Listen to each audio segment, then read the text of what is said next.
Welcome back. You're watching NewsX. I am Rishabh Gulati. Ladies and gentlemen, we are often faced in our lives with difficult choices, often with conundrums.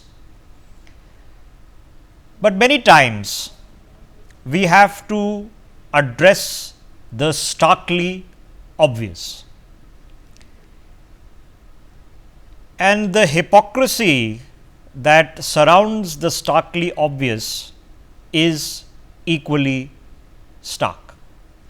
Let's go through this step by step to make you understand in context, because if you watch us regularly, you would understand. And let's put this full frame. Let's get rid of all this so that I can talk through this, which was what we intended to do. If you've been watching us, and many of you do regularly, imagine the absurdity if tomorrow in New Delhi a huge hoarding was put up celebrating the assassination of John F. Kennedy or Abraham Lincoln. Imagine the absurdity if we out here in India were running campaigns in support of a free Scotland or a free Ireland. Imagine the absurdity if I was a proponent for a free Quebec.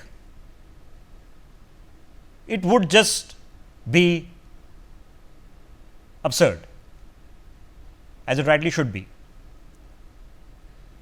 Yet, we see oftentimes in London and in places in Canada exactly this taking place. But the absurdity doesn't strike many. It's free speech, we are told. So, here's some free speech, and I speak over photographs. The gentlemen on your screens are well recognized. Jawaharlal Nehru, Muhammad Ali Jinnah. Sitting in the middle is Lord Louis Mountbatten. Now, Mountbatten, as you know, was the last Viceroy of India and the first Governor General of India by Indian invitation.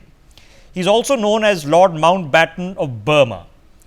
The reason he is known as Lord Mountbatten of Burma, which is far away from the home counties, is because he was also commander-in-chief of all British forces in South and Southeast Asia. So, this man was in charge, CNC, of the war that took place against the Japanese, and of course, the preparations of war that happened as 45 then moved into 46. The Japanese were defeated, the Germans were defeated. So, the all-conquering British army, who had defeated an existential global crisis, forgot that they also oversaw the death of 3 million people in Bengal because there was no food. And where was the food? Many conclude that it was being spent on the war effort. But why do I speak of Mountbatten? And those of you also know that he was friend and uncle to British monarchs. Here he is with the late Queen Elizabeth. Many people watching this telecast would perhaps not know or would have forgotten what happened then. These are the remains of a fishing boat. Ladies and gentlemen, this fishing boat was blown up. It is concluded by the militant faction of the IRA, and I use the word militant with obvious care here. And Lord Mountbatten was on board. Many would call it an assassination. 27th August 1979, assassinated by the Provisional IRA.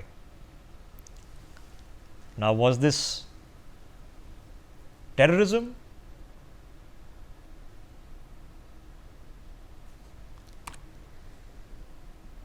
This on your right, smiling, is Muhammad Atta. He became infamous 24 years ago along with these terrorists. The names are on your screens. Alomari, Atta, Hanzoor, Jara, Al-Nami, Al-Sheri. These were the hijackers of 9/11. This, as we know, is what they did. They were all terrorists. They attacked New York and they attacked this being the Pentagon. And this was the mastermind, Osama bin Laden.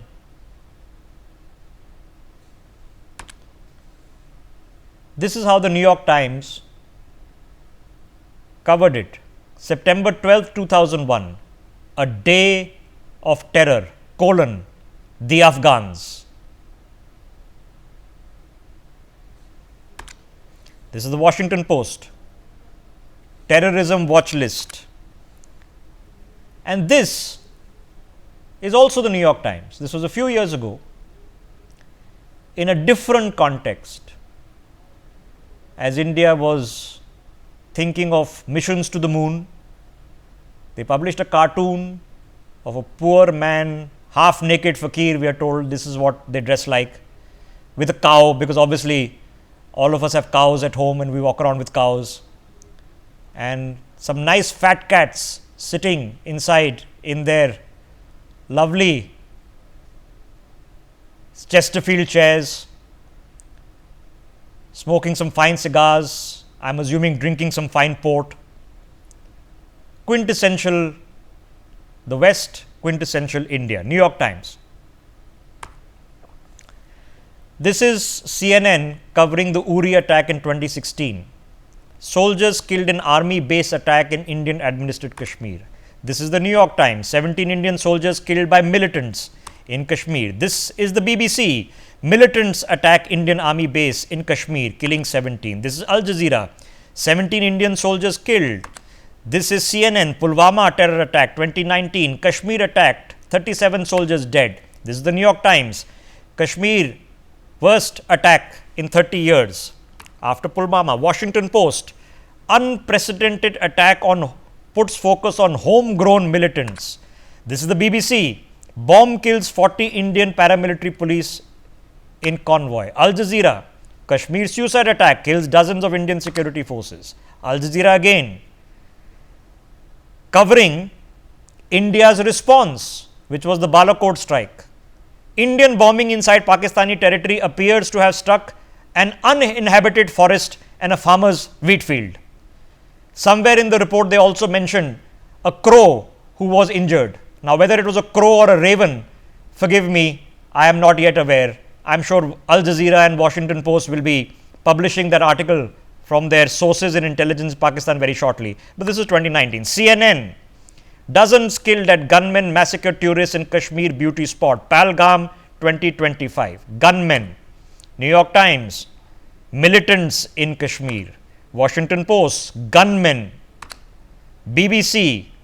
Gunmen. Al Jazeera. Nothing. Now these, I sit on television, you recognize my face, my name is in front of you.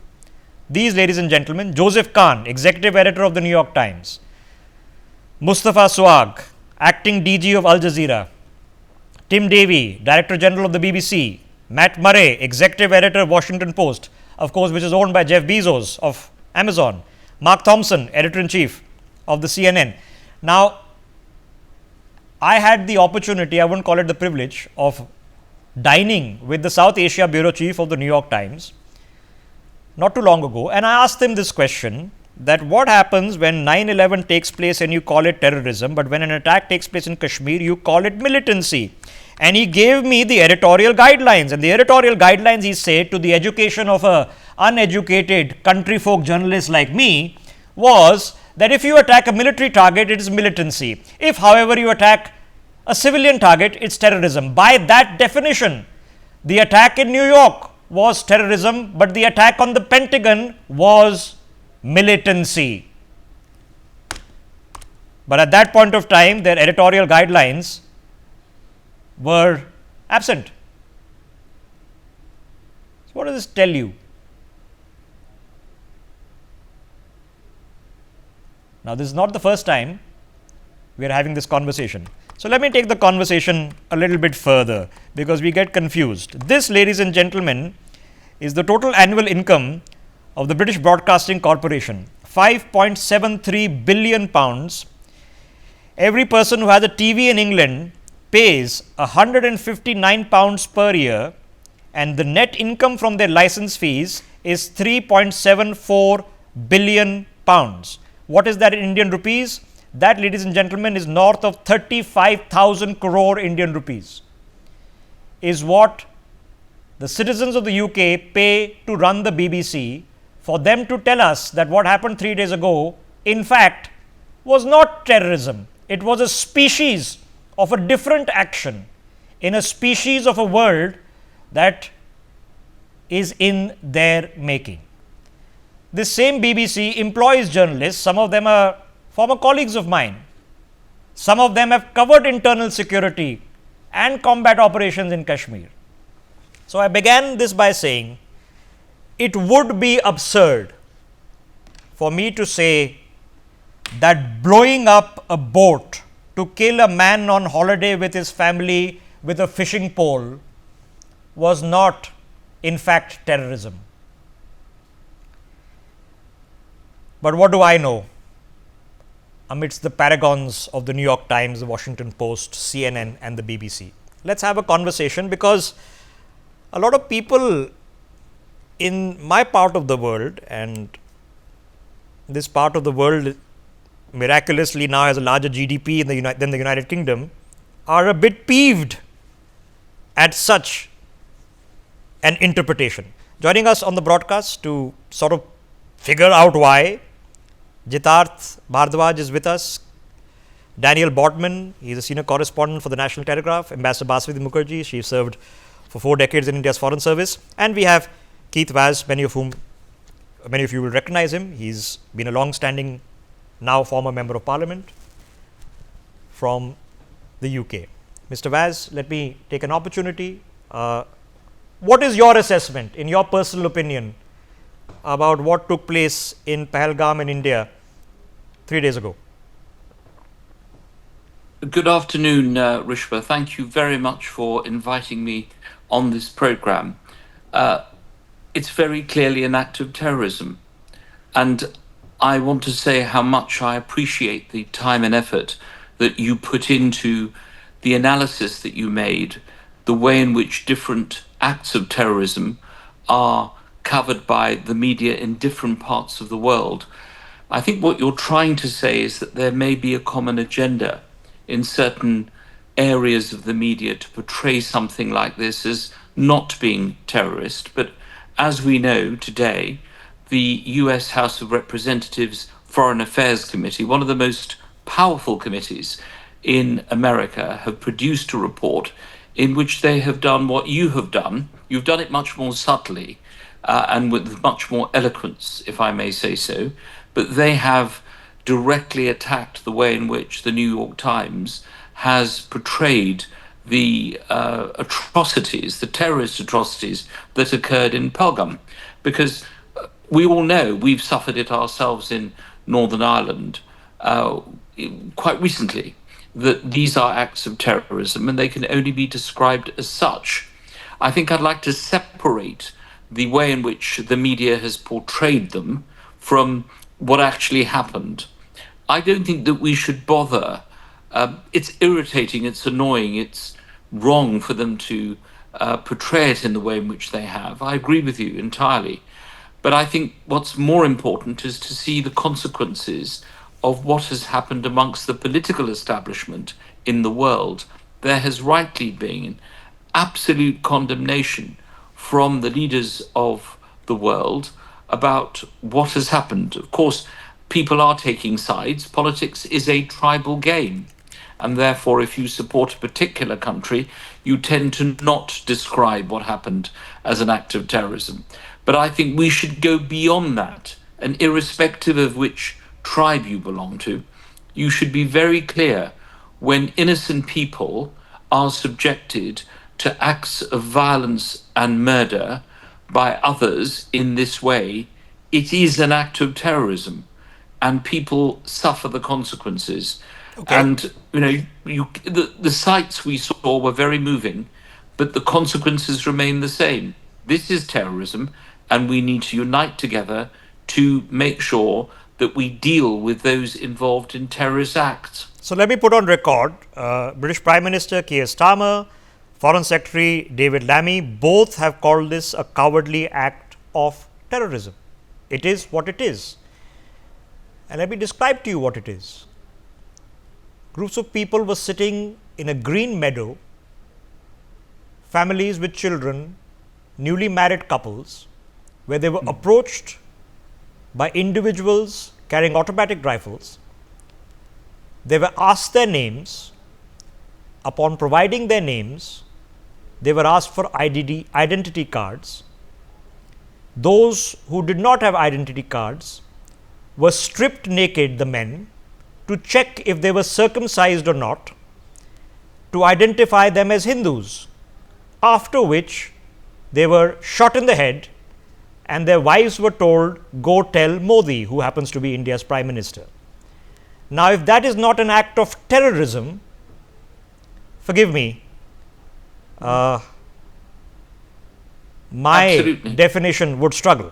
So, the British establishment, of course, not for the first time, has taken a different position from what the reportage is. But Mr. Vaz, obviously you can relate to the irritation, but for many people who are going to be reading a version of events as published in their nearest and dearest publication, newscaster, their version of events will be completely different to what I have just elucidated. And that does matter.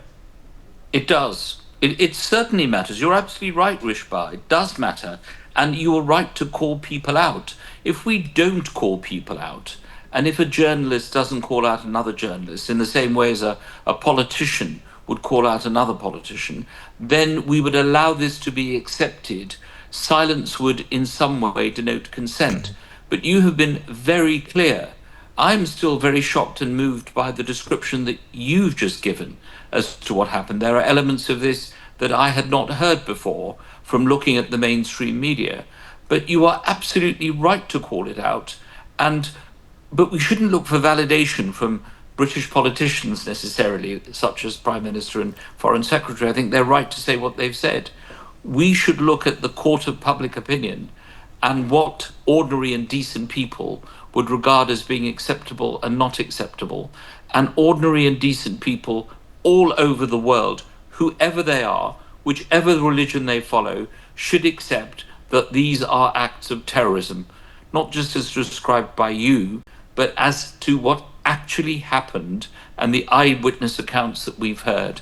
And calling it out is a very important act of free speech and democracy, which is what you've just done just now. But Mr. Vaz, we are now getting to 24 years since we've been dealing with active terror zones since 9/11.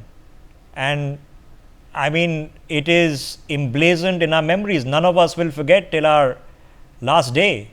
It's unforgettable. 24 years later, we still are at it between your terrorist or my terrorist or good terror or bad terror. Does it end in our lifetimes?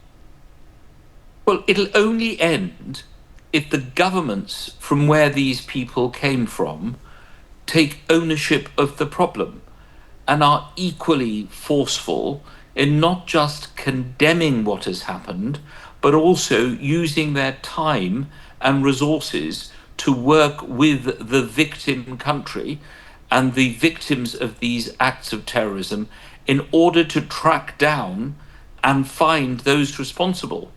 This is not something only India can do. All other neighboring countries, that obviously includes Pakistan and other countries, should be acting with the Indian government, using their time, resources, the intelligence community they have, in order to work with the government in order to find out who these perpetrators were. It's not enough for it just to be seen as a problem for India or India as the victim. It's got to be that other countries need to work with India through international organizations and make sure that something is done. Obviously, the UN has also condemned what is going on and what has happened as acts of terrorism. This is welcome, but more needs to be done. Condemnation is easy. Where it really counts is using resources, time, effort, and networks to hunt people down who are responsible for these heinous acts. Mr. Vaz, I'll tell you what the issue is. The issue is that if something happens in London or it happens in New York, which is something horrible, we see an invasion of Afghanistan, an invasion of Iraq, we see presentations of WMDs being made at the United Nations, which may or may not have turned out to be correct. We see all sorts of action that take place. We heard statements that you are either with us or against us, that there operates in this world an axis of evil.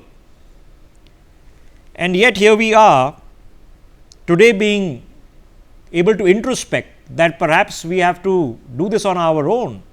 Now, things are a bit stretched here. You're probably aware that Pakistani nationals have all been asked to leave the country. I've been told that the Home Minister of this country is taking hourly reports on their repatriation.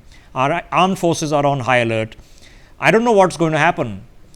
The Pakistan government has yesterday suspended the Shimla Accord. I don't know what that means, because that led to the creation of Bangladesh. It's a confusing time, let alone for somebody observing it from where you are.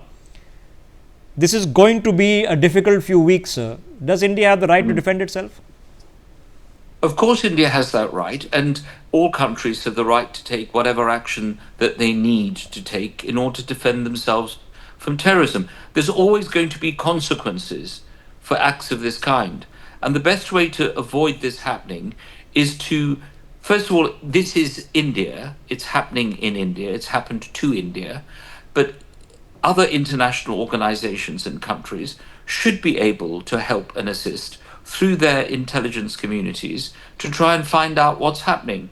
After all, we can put people on the moon and beyond. We know what's happening on different planets once we do these things. So the technology exists. It's no good us talking about, I know your previous segment was about AI and other issues of that kind. We have the capacities to find this out very quickly if others help us do this. And we should make sure all countries should be part of this. And those countries that support terrorism in any form need to become pariah states. They should not be allowed to continue to do this. Now, we don't know everything that happened. We don't know everything that occurred in the run-up to what has happened. But of course the country needs to take any action that it wants in order to defend itself, and it's right to do so. I have a final question, because I know we have limited time with you, but most of us sitting here in India, sir, under President Barack Obama, a covert operation was undertaken by a Navy SEAL team to enter the sovereign airspace of Pakistan, land on Pakistani soil, and undertake an operation that eliminated Osama bin Laden. And he was recognizably, by everyone all over the world, a terrorist. Now, we would have thought that by that episode itself, there would be consensus that Pakistan is harboring terrorism, but that has eluded us. Why is that? I have no idea. why that is.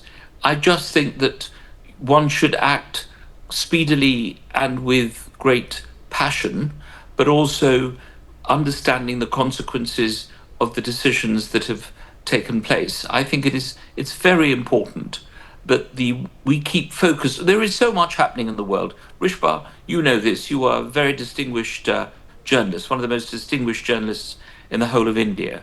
You know from your telephone, from your phone, that things change every single minute. And what we need to make sure is, even though other stories will happen all over the world, we remain focused on this issue, because it is so unusual that India, a country that does not interfere in the activities of other nations — there are many countries in the world, including those who sit on the Security Council, who've made a history of interfering in the activities of other countries. India has never done that. And it is a victim in this particular circumstance. We need to make sure that you carry on and do what you have to do. But countries like Britain, with a huge Indian diaspora, who are utterly shocked at what has happened, and not just the Indian diaspora, those who go for tourism purposes to India, whether it's to Kashmir or to my old home state of Goa, want to feel that they are safe. So the whole world has an interest in helping India find out exactly what has happened and punish those responsible, and punish any organization that has supported them in what they have done. All right. That's what has to happen in the future. I appreciate the sincerity and the gravitas of your words. And as always, Keithwas, thank you for having this conversation in what are, of course, tense and difficult times for us in this part of the world. Keithwas joining us from the UK. Let's open this up to further conversation. Ambassador Mukherjee, let me come to you. This is not the first time we are having this conversation. I almost didn't want to have this conversation until I was pleasantly surprised late last evening by what I thought could not be real, that an official source in America, a House committee no less, has decided to take a position to correct something that was being malifiedly, and I have to use the word malifiedly, being published, not incidental. I've spent too much time putting out the trail of several years to you to know that it's not incidental. So here we are having a conversation on this. How absurd is it that this is still going on, ma'am? It is absurd because it demonstrates that even on such an important issue as international terrorism across borders, even after 9/11, the West still has double standards between their terrorism and our terrorism. Before 9/11, they were even more incensed. I remember negotiating with the European Union, which used to say that the West is like a bastion. Nobody can break into our shores. We are safe. And then 9/11 happened. And after 9/11 happened, there were terrorist attacks which happened even in France. And that is when the West realized that there is no bastion against it. That it's a reality that has to be understood, that has to be condemned, that has to be combated in a united manner. I was very shocked and very disappointed at the BBC reporting yesterday and this morning with regard to these incidents, which were just brushed aside as if it was just one more thing happening, when this is a country which has suffered from terrorism, where Lord Mountbatten was blown up, which has come to terms with terrorism from Northern Ireland, which understands very well, because the Brits, at the end of the day, they must be very smart people, because they colonized us for 180 years. They colonized the whole world. They invented slavery and indenture. They invented the state of Israel so that the Palestinians and the Jews could be for the rest of eternity at each other's throats. Divide and rule was invented by the United Kingdom. So since they are such smart people, how come they haven't understood that what threatens India today can come back 180 degrees and destroy them tomorrow? Because now they have too many of them in UK, settling down, sheltering, waiting to create the same kind. Okay, let me ask you. I know this is a televised broadcast because the BBC is not an alien organization operating in a different planet far, far away.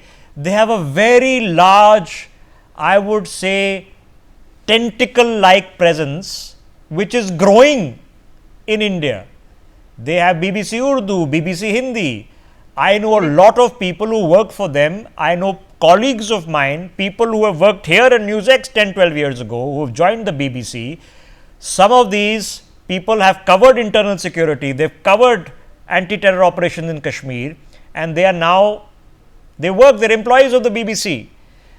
So, it is not like they don't have a feedback mechanism that, we simply don't know or we don't understand. So, I have to then assume this is very deliberative. It is totally malafied. They have BBC Bengali also. They keep telephoning me. What I'm saying is, Rishabh, that such malafied coverage, first of all, goes against free speech and freedom of the press, but moreover, such a heinous attack, which you have so eloquently described, which goes beyond anything that most people could ever imagine could happen. People being singled out and shot in the head in front of their own wives and children, who are then told, go and tell Modi. This is incredible. So I got this. I think that Mr. Vaz had said that Pakistan should cooperate with India to find out who the perpetrators are. Okay, so I'll tell you what happens, okay, and the reason this is important. So I got a message yesterday from one of the individuals who sits with us very often and sat with me yesterday, and he sent me a list of purportedly those who had died in Pahalgam, and this list contained 17 Muslim names, and appended at the bottom was that what happened in Pahalgam was not Hindus who died, Muslims died, and the mainstream media, which is us, is all Godi media. We are telling you lies that this never happened, it didn't exist. I've seen it. So then, of course, after having accused of being in somebody's Godi, I didn't take that very well. After which, late last night, I got an apology. It's fake news. To what was, of course, fake news. One individual who was Muslim who died, and yes, there were Muslims on the spot to try to help the injured. It's Muslim not an. was a very brave man. He tried to help a tourist from getting killed, and he got killed. Yes. He was the breadwinner, and the whole of India is with him, and I have watched his funeral on television. Yes, and the Jammu and Kashmir Chief Minister was there, and we all telecast it live. And there were others who were trying to rescue people and move them out. So it's not a Hindu-Muslim question in that regard. It was made into a Hindu-Muslim question, but somebody clearly is at it, trying to pretend that this never happened. Now, these are the same people who then become the paragons of journalism, and people like me are said, if you stand for your country, if you stand for what is hypocritically, absurdly obvious, then you are Godi. Okay.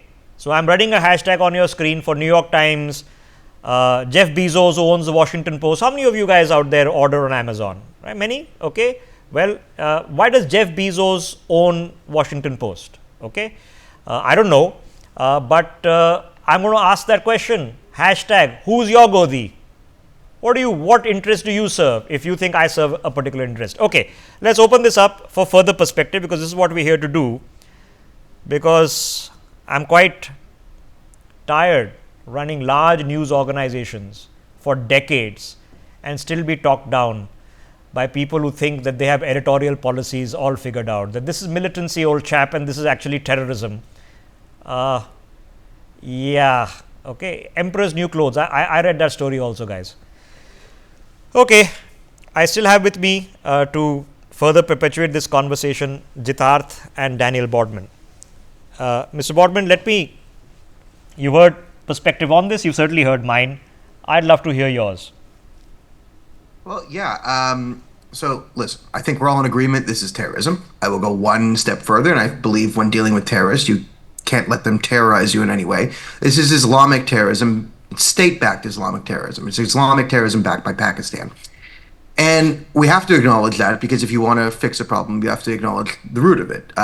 And different manifestations of terrorism have to be dealt with different ways. Like, this isn't the same ideology as the IRA, who are also terrorists. But again, you can't just, the reason why we have to understand this is if we were to go or India were to go and just kill all these terrorists, it's not going to solve the problem, right? There needs to be something more, because they win if they die. They believe they go to heaven, their moms will celebrate, their dads will celebrate, their cousins will celebrate, their children will celebrate. There'll be pictures up in certain Pakistani villages, often like, Hamas does, right? So, we love death more than the infidel loves life. People weren't killed because they were Hindu, and it was majority Hindu, but they were killed because they were not Muslim, except for the one Muslim hero who tried to stop this, right? But a Christian was killed. Had there been a Jew there, I don't think they would have been, we're not going to kill a Jewish person, Zoroastrian, anyone, right? I believe they had to, either recite the prayer that converts them to Islam or they died. Exactly. In order to stop this, you have to understand how to deal with Islamic terrorism, right? So there has to be a certain a level of either understood defeat or humiliation that would deter further action. So either, the nation of Pakistan is fully humiliated by having to go in a subservient manner to India and capitulate, not on equal terms.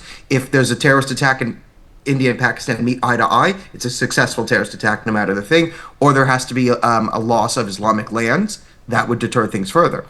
On the question of Western hypocrisy, I kind of feel like no one's seen the last 15 years of Western civilization. We're pretending like this is 2002.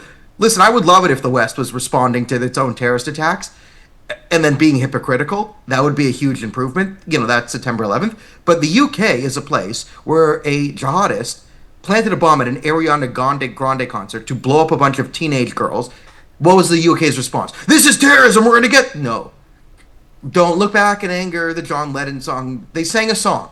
Charlie Hebdo, the French, they love satire. It's part of their identity. Jihadists came in and killed them all. Je suis Charlie. What did they do? Did they go... No, they all held up a bunch of pencils. They did one march, they held up a pencil, and then they went on. Just recently, it's not even getting better. Southport stabbing, a jihadist went in at a Taylor Swift dance party and physically stabbed 3 young girls.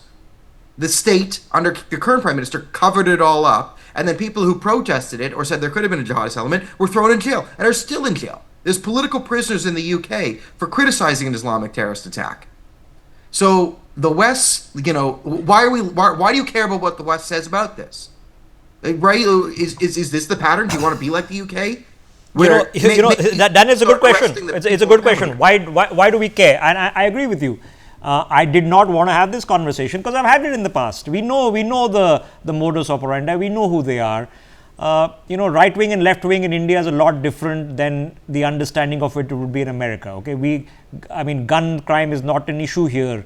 Many people would say that the current establishment in India is right of center, but abortion, for example, is not an issue here. Guns are not an issue here. It's a complete different understanding of what is right and left by standard political definitions.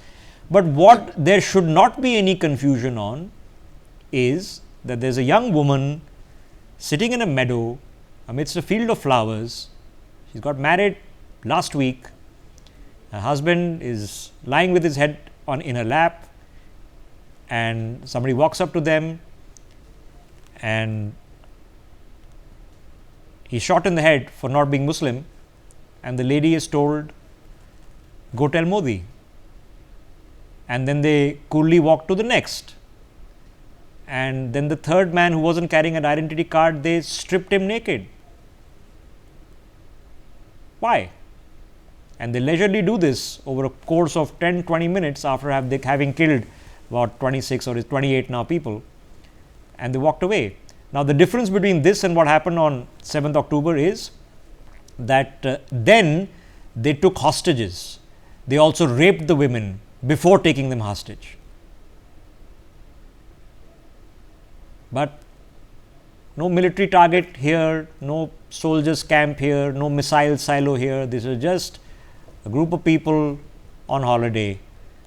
I mean, it wasn't a music festival per se, but a group of people. Okay, so now you asking why do we care? Should we not care at what the BBC, New York Times say? Point that, I mean, I wouldn't focus on the Western. Like, listen, the Western response is getting mad in you. I live in Canada, where the day after the October 7th terrorist attack, our national broadcaster, our BBC, our CBC, wouldn't call Hamas terrorists, wouldn't call the slaughter of 1,200 innocent people, hostage taking, terrorism. And India is now getting the Israel treatment, and it's unacceptable. The good thing is, I think every one of our crazy is too hyper focused on Israel that you might get a bit of a less response. But listen, I stand with the people of India here and the victims of terrorism, and I think we have to be very clear who the victims are and who the perpetrators are, because very soon the people who support this attack are going to deny it and then advocate for more of it. That's the playbook: deny, feign sympathy. Yeah, so in India, the playbook is a little bit different. What they would want is for example, majority Hindus in this country. We have 300 million Muslims in India, more Muslims in India than in Pakistan, incidentally, for anybody watching this telecast abroad. What they want is Hindus to get really upset, okay, and they want rioting, sort of security tensions all over the country. I can tell you 3 days later, there is nothing, zero. People are really upset because that video of those two women, you can't escape it. It is everywhere you go, every app you open, it's there. So people are rightly upset. Okay, I get your position. Let me get Mr. Bhardwaj here. He's with the Australia Today, where he is the founder of that publication. Mr. Bhardwaj, so obviously you've heard my treatise. What's your view? 40 so minutes, we are talking about what has happened and how the Western media has been treating this incident, if I could call it, the terror attack, Islamist terror attack, what it is. But let's talk about why and hows of what is happening in Western media or Western intellectuals, how they respond to issues like this. Understand the primary information these media outlets, they receive through the wires. So there are two big names in terms of wires. I won't name, but you know that. So these two institutions write what they write in primary copies, and that is published all over the globe, including in Australia, when I say this to you. And then, as it is, India controlled Kashmir, terrorist to militant, not naming who is the victim, deleting the details of how these victims were asked to recite Islamic verses, or their pens were drawn down. They all are purposefully hidden from the copies which are written furthermore. Why? So that's what I'm coming to. How? Now I'm coming to the next stage.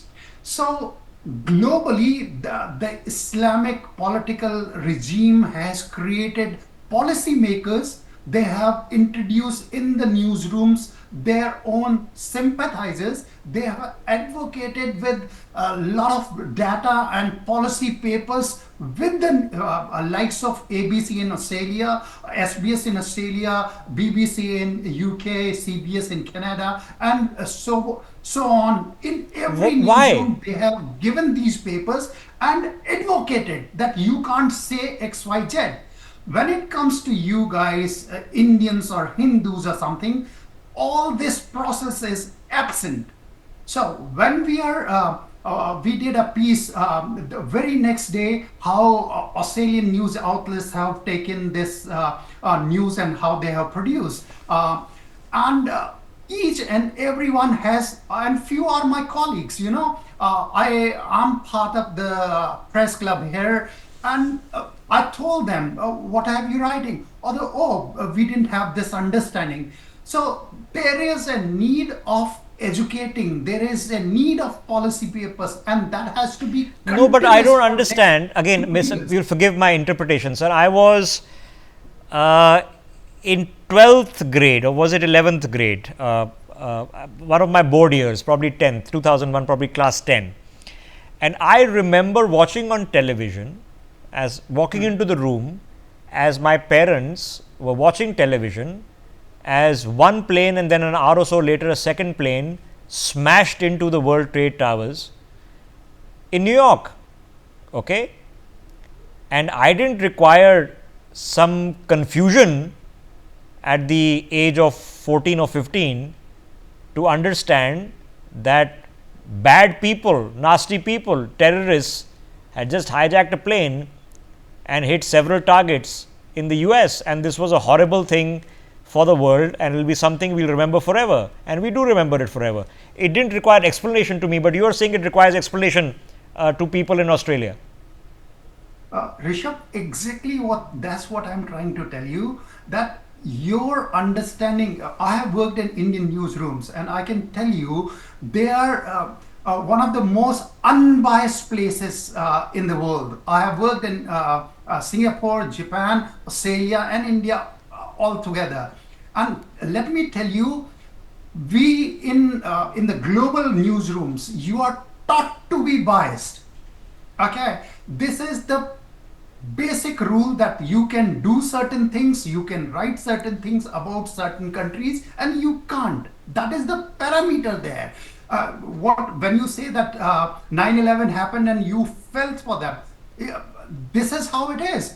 However, when it comes to the writing of the copy or for a reporter to holding a mic, there is a guideline that you have to say this for the country, and it drives down from the defects of foreign departments of their country to the newsroom. However, everything is No, it goes of further course, than that, freedom of because speech the and thing everything. is, BBC, a lot of my colleagues work there. Uh, they take My a colleagues, they, my they, they good take a friends paycheck work from the there. BBC. They are not bad people, but obviously they are miscommunicating up all the way up to the Director General in London what has happened in India. I know one individual who is now a senior person in BBC India, who, when I was working with him in a different news organization, one of the major news organizations in this country called the India Today Group, this man was a fine reporter. He used to cover Kashmir. So he knows exactly the terror outfits, what they were doing. So when when the nonsense happened in Kashmir, when we actually saw flags of ISIS being raised, and we were told, no, these are not flags of ISIS. Now, this man knew what is the difference between an ISIS flag and not. Anyway, regardless, long story. The question which has been put by Daniel, Mr. Bhardwaj, is, and even Keith was, do we need to care? Doesn't matter. Of course, we need to care. Of course, we need to care. I mean, we live in a global world. If leave apart 1 billion people of India where you can reach to, what about the rest of the 7 billion and 6 billion people? Why don't you have to care? If you are going to fly, or your kids are going to fly and study in Australian school or Canadian school, or they are going to work somewhere, your population is very mobile. So they will be facing all those wrath of these institutions and people and understanding of this, and you are bad people. How can we let it go? We have to work in terms of making other people understand that this is the reality. And the fantasies which are being created by places like ABCs and BBCs, just look at the news which ABC, Australian Broadcasting Corporation, has put, that India controlled Kashmir and Azad Kashmir. Can you imagine that? And we have to fight with them to get it removed and put it Pakistan controlled Kashmir. How difficult is that for them to understand? But we have to fight it every day, and we will Okay. relentlessly do this. And unless we put a structure, people like me or Daniel or Okay. Ambassador Mukherjee have to come again and again and fight for this. Okay, I'm running short of time. Let me get Ambassador Mukherjee back before we run out of time. I have some breaking developments before we close the telecast as well. Ambassador Mukherjee, my same question to you again is that of course we are torn, because a part of us should say that we shouldn't care, but I know logic tells me that how we perceive the world often becomes how the world is, and if there are millions of people who are watching this filtered, who will think that well, nothing really special happened, no biggie, it's a routine thing happened, couple of militants, gunmen, that can happen, shootings happen all over the world, that this wasn't something obscene, this certainly was not terror. Does it matter? It certainly matters, but we at the same time we have to be conscious of the fact that very few people in UK watch BBC anymore. So we have to be also aware that the kind of clout that the BBC had, I don't know about Australian news, it certainly does not have anymore. No doubt about it. We should care that the outlets that have the maximum outreach understand our perspective, and we have to keep on at them until they understand our perspective. And the best way to make them understand our perspective is to tell them, baby, you're laughing at us now, you're not accepting it's terrorism, but tomorrow, when it will happen to you, the time will come when you won't have to respond with your pencil, you'll have to respond with the But Ambassador, that's exactly right. So that should have been end of conversation on September 12, 2001. Yes, it should have been, but it took them. Some of these people are a bit thick in the head. You can't help it. It's the impact. But why? So Daniel was saying that okay, they can't call Hamas a terrorist organization. They don't want to call this a terrorist attack. Why? The question is why? What would happen if you say an attack of terror happened? Most of the Western leaders have called it a terrorist attack. So it really doesn't. The P5 have called it a terrorist attack. If their media doesn't want to follow them, at some point of time they will follow them. But we have to care and keep at it, because we have to also make them understand that what threatens international peace and security in India, where a nuclear weapon state has come and wiped out 28 people, and I wanted to say that the people who came in were Pakistani army trained people with Pakistani handlers handling them. So there's no question Mr. Baz has left to say that Pakistan should cooperate with us. Pakistan knows very well who they are because they sent them in. So the issue here is that when a nuclear weapon state is pulling very hard the tail of another nuclear weapon state, can the Western media really afford to sit quietly and say, well, it's not terrorism, it's just something, Okay, well, they can't afford to do that anymore, Rishabh. I have an opportunity to take a break, but before that, let me digest into a development that has just taken place literally several moments ago. Here's a person not mincing her words at all. This is Tulsi Gabbard, and many of you know that she is now the Director of Intelligence in the United States of America. This is what she writes. We stand in solidarity with India in the wake of the horrific Islamist terrorist attack targeting and killing 26 Hindus in Pahalgam. My prayers and deep sympathies are with those who lost a loved one, PM Narendra Modi, and with all the people of India. We are with you and support you as you hunt down those responsible for this heinous attack. That is the Chief of American Intelligence as is. Ambassador Mukherjee.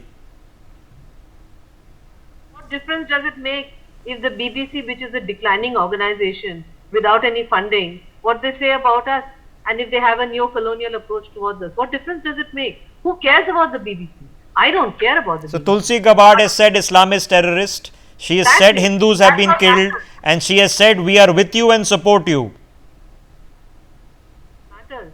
And all the major powers have said the same thing. And there is no doubt, as when we talk about a kinetic response, there will be a kinetic response. There's already been one. we have suspended the Indus water street. That is a body blow to Pakistan. When we go in for the second kinetic response, we will do what it does to safeguard our national interests. If the Western media doesn't understand, Okay. at some point of time they will understand. I think They a will public position has just been taken, and I'm assuming this is a considered position that has been taken by a person in a position to take a considered position. Forgive my semantics. That we are with you and support you. Now we can let GHQ Rawalpindi mince on that for a second. I take a break. See you in a minute.